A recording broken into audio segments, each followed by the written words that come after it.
We're going to do a free shaping exercise with Ginny here. And the first thing that we're going to do is we're going to teach her to jump into a box by using free shaping. What I'll do is I will click and reward for any interactions that she has involving the box, and then I'll start selectively clicking for behaviors that lead to her jumping inside the box. Once we've done that, we'll associate it with more practical behavior like going into a carrier.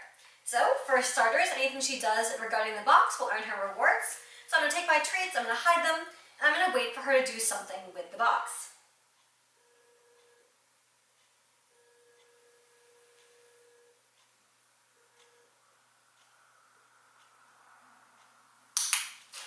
So she looked at it. We all start somewhere, and looking at something is a great way to start building associations with it. So anytime she turns towards the box, I'm going to click and give her that treat.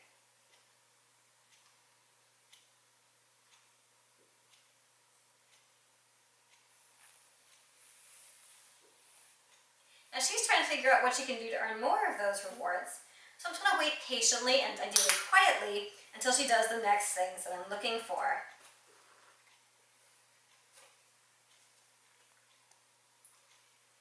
And what you'll see is we'll start seeing more and more frequent interactions with the box. Having her siblings here doesn't help with her focus.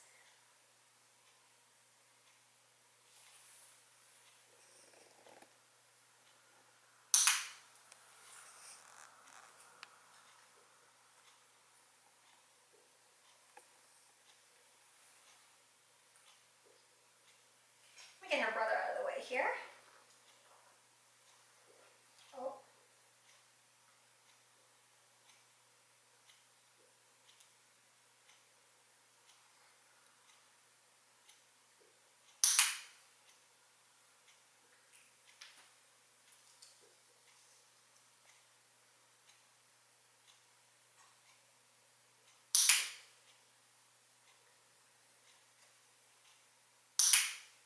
So you can see how she's starting to look at the box more frequently and look in the box. That's what we want to see. She's seeing what behaviors are in her rewards, and she's doing more of those behaviors. And we'll use those to start shaping her interactions with the box itself.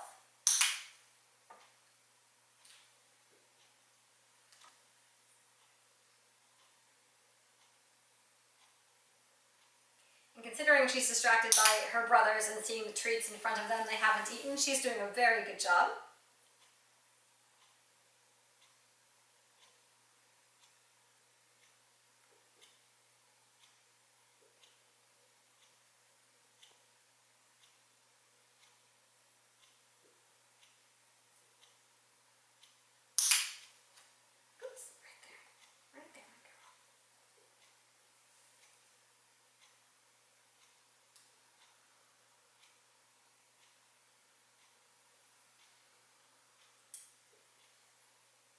And because she was looking in the box more consistently, I'm now rewarding for just her looking in the box or doing more things that result in her body moving in that direction inside the box. There we are, just like that. Now I could toss the treats inside the box, but that would be luring her in there, and I don't want to do that yet. I want her focusing on what she is doing. That's resulting in the rewards coming, not what I'm asking her to do. That's where shaping is a little bit different from a lot of traditional training, is it's directed by the animal's choices and their behaviors.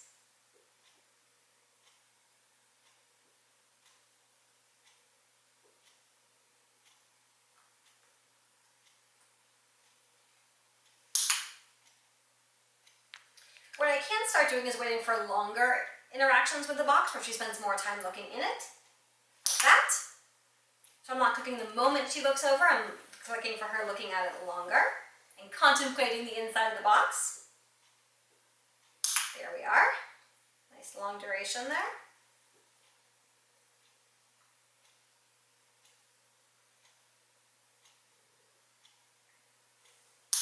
There we are, good girl, and I'm going to jackpot that. I'm going to drop a few treats on the ground in there because that was the behavior that I wanted. Now let's say I wanted to free shape a more practical behavior, because we all know that getting cats in a standard box is typically not very difficult.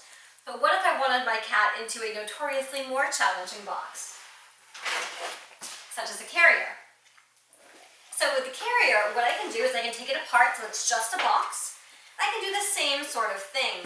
So what I'm going to do is I'm going to encourage Ginny to leave the box by tossing a treat outside of it. Hey, girl.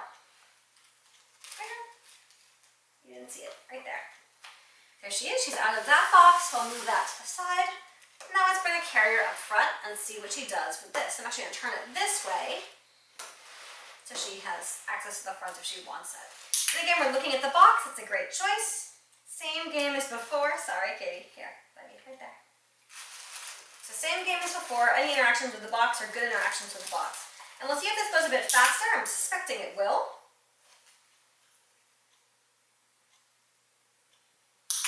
So again, looking up and into the box.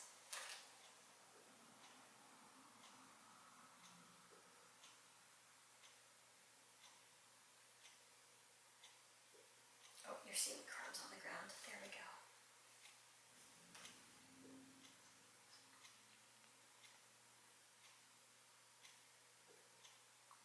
We're just going to wait and see what she does.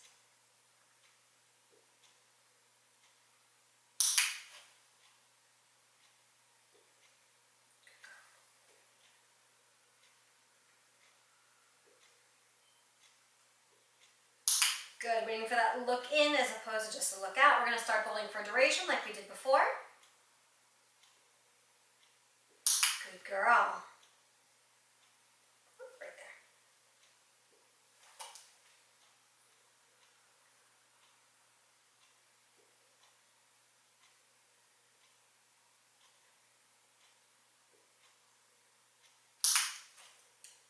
I was a little bit late on that. I did get able to fix before she looked away, but that's okay. We'll still take it.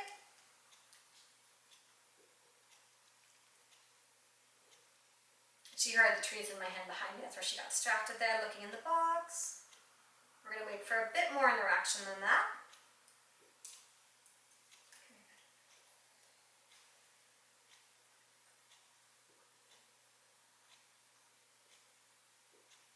I'll take that. That's still a good choice.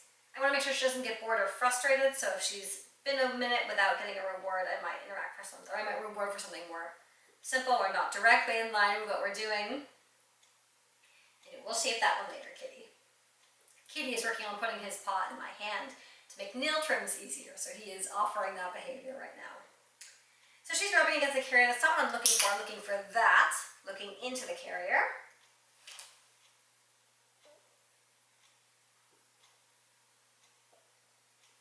And you'll see these are the same games, and once your cat realizes it's the same game of just jumping into a box or going into a box in some way, it becomes a lot easier. Now right now, of course, I'm shaping any going into the box, whether it's the opening in the front or over one of the sides, and eventually when we add a top to it, we'll shape it going into the door. But for now, any interaction with the carrier is going to be a good interaction with the carrier, so we can always make it more complex as we go. Good girl.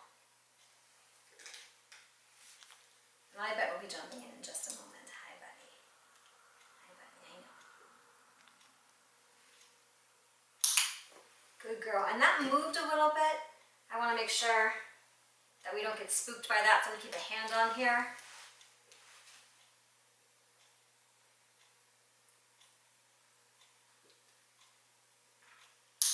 Good girl. So she actually worked her own way around that. She's like, well, it's moving. If I climb over the side, I'll just go in through the front. So I can click for her duration of choosing to stay in the box, or I can click for more feet going in, wherever your cat is at the moment.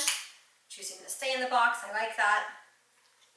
Again, I'm trying to drop the treats right in front of her so she moves in as she wants, as opposed to me luring her in by dropping the treats further and further. I'm trying to drop them directly in front of her. There we go. There's my third foot. Whoops, sorry. There you go. Right there. Right there. And we have all 4 feet in. We're going to jackpot that. And there you go. Cat in the carrier. So that's an example of free shaping behaviors, starting with a very comfortable box and moving to a notoriously less comfortable box. You can see Ginny did a great job there. And she is comfortable with her carriers, and she chose to go into the front when she realized the sides were moving. But she did a really good job there.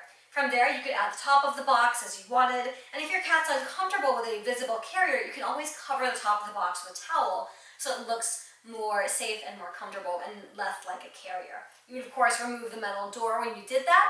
That way it doesn't, again, have as many visible signs of it being a carrier. And that's it.